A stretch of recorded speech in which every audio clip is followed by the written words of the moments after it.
Part two. So I'm getting lightheaded. Everything's getting dark. My ears are starting to ring, and she's still pulling. My childhood best friend is yelling at her and like trying to hit her. I can kind of see shadows, and I can see like my friend Kay is trying to hit her to get her off me. Again, we're like 11, 12, maybe 13, and so she keeps hitting her, and Tay is like pushing her off. This girl Tay, she's like taller than us. She's way more muscular than us. She's very much a tomboy, right? So we're kind of scared of her, and so Kay is not strong enough to push her. She's not strong enough to fight her off. Not really, but you know. So I use what's left of my strength in my arm, and I like bop in the back of my head, and I hit her in the eye, and she lets go, grabbing her face, and I just fall to the ground, and I'm like,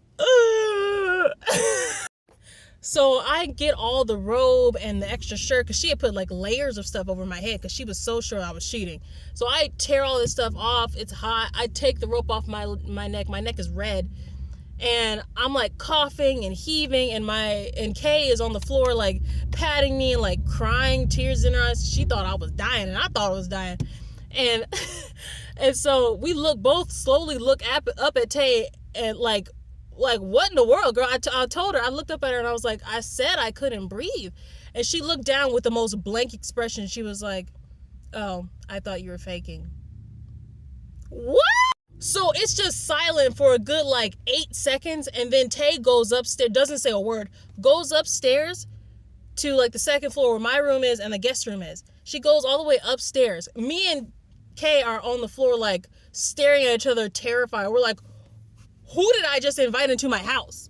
So me and Kay, after a while of like us chatting back and forth, trying to figure out what is going on, what was that about, we're terrified, but it's like late at night, it's time to go to bed.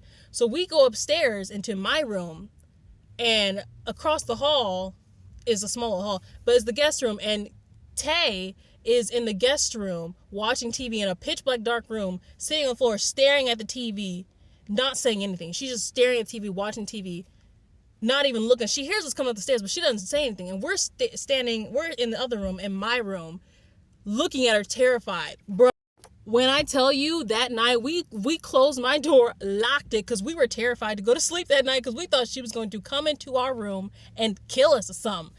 Bruh. The next day, she ended up going home the next morning with her mom. She didn't say anything else to us the rest of the night. She was completely quiet. It was the most terrifying thing I've ever experienced, bro.